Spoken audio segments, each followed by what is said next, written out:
हाजी जी, हमारी टीम में आपका स्वागत है। मीडिया टीम आपके पास आई है, अपना फुल इंट्रोडक्शन दें। मेरा नाम हाजी आस मोहम्मद, पूर्व निगम पार्षद, श्री राम कॉलोनी, वार्ड 246। कितने समय पूर्व निगम पार्षद रहे आप? देखिए, मैं 2012 में जीत के आया था। 2017 में मेरी वाइफ लड़ी है। जब केजरीवाल सरकार की काफ़ी लहर थी तब भी मैं काफ़ी वोट लेके आया था।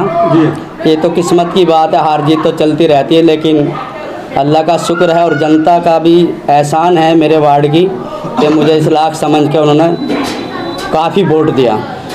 राजनीति किस पार्टी से शुरू की थी? राजनीति मैंने कांग्रेस पार्टी से शुरू की थी और अब तक भी मैं राजनीति कांग्रेस से ही करता रहा हूँ।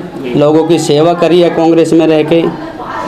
हाजी जी, सुनने में आया है कि इस बार कांग्रेस ने बहुत बड़ी तादाद में टिकट की खरीद फरोख्त की है। क्या कुछ ऐसा है कि आप कांग्रेस से थे और इस वक्त कांग्रेस ने टिकट आपको क्यों नहीं दिया? मेरे 2-3 सवाल इसी में। देखिए, कांग्रेस की मैं बुराई नहीं कर रहा हूँ। कांग्रेस पार्टी में चंद कुछ लोग ऐसे होते हैं, कुछ नेता ऐसे होते हैं कांग्रेस के जो कांग्रेस को डुबोने का काम कर रहे हैं।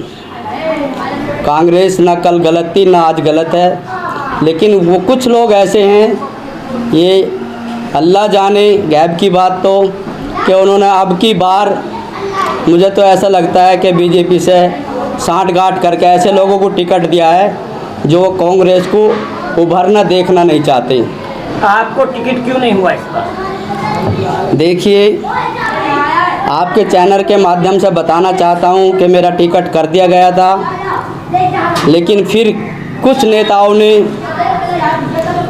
घूस लेने के बाद या क्या करने के बाद मेरा टिकट काट दिया गया। लेकिन मुझे तो दुख हुआ ही हुआ। कांग्रेस ने खुद ही दिल्ली में कांग्रेस को दफन कर दिया।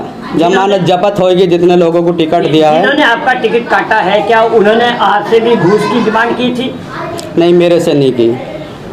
अच्छा, तो दूसरी पार्टी से घूस लेकर के टिकट किसी दूसरे कैंडिडेट को दे दिया गया? जी, ये मैंने सुना है ना मैंने देखा। अब क्या हालात है आपके? अब किसको सपोर्ट करेंगे? नगर निगम चुनाव का दौर चल रहा है। देखिए, टिकट कटने के बाद श्री राम कॉलोनी की जनता में इतना गुस्सा था कि मैं इतनी पब्लिक को देख के इतना होपलेस हो गया था कि मैं इस जनता को कैसे कंट्रोल करूं। ये उनका गुस्सा भी था पार्टी पे और मेरे से प्यार भी था।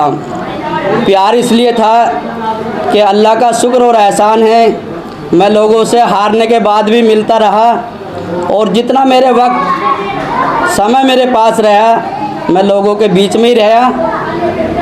जनता ने मेरे से वादा कर रखा था कि जो 2017 में हमसे गलती हुई है, कांग्रेस आपको टिकट देगी या ना देगी, आप निर्दलीय भी लड़ेंगे तब भी हम आपको फुल बहुमत से जिता के भेजेंगे। 2012 में हमने आपको 5000 से जिताया था, अब की बार हम आपको डबल से ज़्यादा जिता के भेजेंगे। तो पब्लिक का मेरे पे एहसान है, जितना मैं उनका शुक्रिया अदा करूँ, जिस कदर उन्होंने मेरी मोहब्बत में 2 दिन तक हमारी कॉलोनी में इतना रोष रहा, इतना रहा कि एक दूसरा आदमी ये सोचता रहा खाजी जी गैल बहुत बुरा कांग्रेस ने किया। ये नगर निगम का चुनाव का दौर चल रहा है। आम आदमी पार्टी का भी प्रत्याशी है, कांग्रेस का भी है और आरजेडीयू का भी है और जहाँ तक है तो हल मुस्लिम पार्टी से भी है। तो इस वक्त आप किसको सपोर्ट करेंगे या नहीं करेंगे? देखिए, दुर्गेश पाठक हमारे यहाँ से केजरीवाल के झाड़ू के चिन्ह पर चुनाव लड़े थे, अच्छी वोट लेकर आए थे। 2-2.5 साल से वो मेरे खूब नज़दीक रहे, खूब उन्होंने मुझे लालच दिया कि हम आपको हज कमेटी का मेंबर बनाएंगे, टिकट भी देंगे, आप हमारी पार्टी में आइए, आपका स्वागत है। लेकिन मैंने ये गवारा न किया। आम आदमी का जो भी मंत्री थे, अमानुतुल्लाह थे और बहुत सारे उनके मंत्री, उनके एमएलए, उनके जो भी उनके सहयोगी रहे, नज़दीक रहे या मेरे नज़दीक रहे, उन्होंने कोई ऐसा आदमी नहीं छोड़ा जो मेरे घर पे ना भेजा। लेकिन मैंने फिर भी अपने मन को तसल्ली दी और यही समझा कि मैं कांग्रेस में हूँ और कांग्रेस में ही रहूँगा। लेकिन कांग्रेस ने या कुछ नेताओं ने मेरी गैल मिलकर गद्दारी करी, टिकट काट दिया। फैसला फिर लोगों में ये हुआ आप निर्दलीय भरें, लेकिन मैंने अपने मन को समझाया सीट खराब हो जाएगी।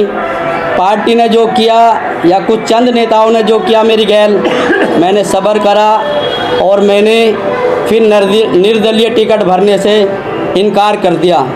लेकिन काफ़ी समय से मैं देख रहा था कि दिल्ली के अंदर केजरीवाल सरकार एमसीडी में अपनी सरकार बनाने जा रही है। 5 साल हमें भी जनता के बीच रहना था, उनकी सरकार भी है दिल्ली के अंदर और उन्होंने अच्छे काम भी किए हैं।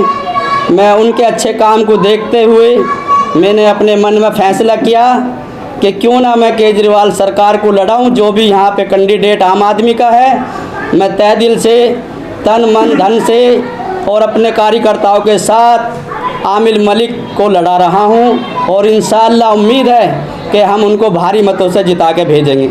इस क्षेत्र में जब पीछे आम आदमी पार्टी से पार्षद थे, कौन थे मैंने सुना इस इलाके में, जो भी कोई थे, तो यहाँ के अवाम का कहना है कि बुरी तरह से लूटपाट हो रही थी, लैंडर के नाम पे पैसा उगाई किया जा रहा था। ये कौन साहब थे और क्या मैटर था, बताएं थोड़ा सा। आम आदमी पार्टी से पार्षद थे और फिर आम आदमी पार्टी का सपोर्ट। जी देखिए, मैं आपके चैनल के माध्यम से बताना चाहता हूँ कि 2017 में यहाँ से निगम पार्षद आम आदमी की रही थी शाहिस्ता जी, लेकिन उन्होंने जीतने के बाद ना तो साफ़ सफाई पर ध्यान दिया न विकास पर दिया।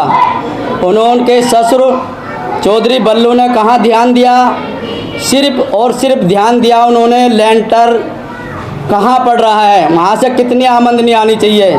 यहाँ की जनता उनसे बहुत परेशान है। कोई घर एक भी ऐसा नहीं बचा जिसने अपना एक छोटा सा भी कमरा बनाया उस पर 25, 30, 50 हज़ार रुपये ना लिए हों। इसीलिए यहाँ की जनता उनसे परेशान है और अब नहीं चाहती वो जनता अब हम 5 साल तो लुटे फिटे, आगे ना लुटे पिटें। इसलिए हम केजरीवाल सरकार को, आमिर मलिक को वोट देंगे। वो नया आदमी है, इसलिए वो अच्छा काम करेगा और इंशाअल्लाह मैं जनता को उम्मीद दिलाना चाहता हूँ, अगर आपने अपना कीमती वोट देकर आमिर मलिक को जिताया तो इंशाअल्लाह वो दिन दूर नहीं कि हम इस उगाई को बिल्कुल बंद कर देंगे और कॉलोनी का विकास कराएंगे। उर्दू मीडियम स्कूल था आपके क्षेत्र में श्री राम कॉलोनी में, उस पर क्या कहेंगे कि उन्हें बंद कर दिया? देखिए, हमारे यहाँ के निगम पार्षद ने कुछ नहीं कराया और जब कुछ नहीं कराया उन्होंने पाला बदल दिया। पाला इसलिए बदल दिया कि उन्होंने इतनी सारी शिकायतें उनके पास पहुंच गई थी कि उनका टिकट काटने पर मजबूर होना पड़ा केजरीवाल को। उन्होंने पाला बदलकर कांग्रेस में आ गए, अब मेरा दामन साफ हो जाएगा। लेकिन ऐसा दामन साफ नहीं होगा, ये जनता आने वाले समय में उनको जवाब देगी। उर्दू मीडियम का सवाल जो आपने किया है, कल भी एमसीडी में बीजेपी की सरकार थी और जब मैं था 2012 में तब भी बीजेपी की सरकार थी। ना करने के बहाने बहुत हैं। अगर बीजेपी की सरकार है मुझे काम नहीं करने देती। काम करने वाला आदमी होना चाहिए, किसी की भी सरकार हो, झुकना उस पर आना चाहिए, जनता का काम कराना उस पर आना चाहिए।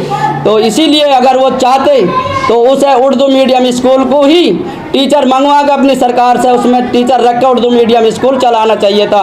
उसमें वे नाकाम रहे। हम इस पर भी उनकी निंदा करते हैं कि उन्होंने 5 साल में कोई पब्लिक का ऐसा काम नहीं किया जो पब्लिक के बीच में जाकर आज वोट मांगे। पब्लिक उनको जवाब देगी। श्री राम कॉलोनी वार्ड की और कौन कौन सी समस्या है जिसको आप हल करा सकते हैं अपने पार्षद के द्वारा?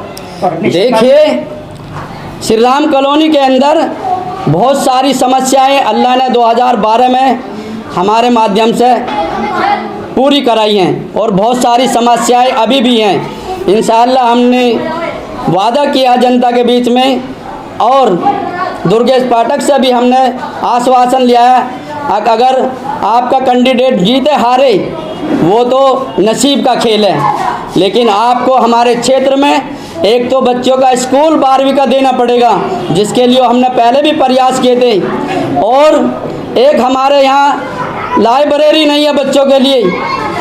दूसरा, हमारे यहाँ 2-3 रोड ऐसे हैं जो बहुत ही बेकार हैं, उनके आसपास में पानी भरा रहता है। नाले की, एक ओपन नाले की उनसे मांग है और इंशाअल्लाह उन्होंने हमसे वादा किया है हम आपके काम को इंशाअल्लाह ज़रूर कराएंगे और मुझे उम्मीद है कि उनकी सरकार है, हम उनसे काम ज़रूर करा लेंगे जनता के। जैसे कि यहाँ पर एक जो क्लिनिक मोहल्ला है वो भी नहीं है, आम आदमी पार्टी की सरकार बनने के बावजूद भी, उसमें आप क्या कहना चाहते हैं स्वास्थ्य के स्थिति? देखिए, आपका सवाल वाजिब है, लेकिन आने वाले समय में जो भी यहाँ की परेशानियाँ हैं वो हम इंशाअल्लाह दूर करेंगे।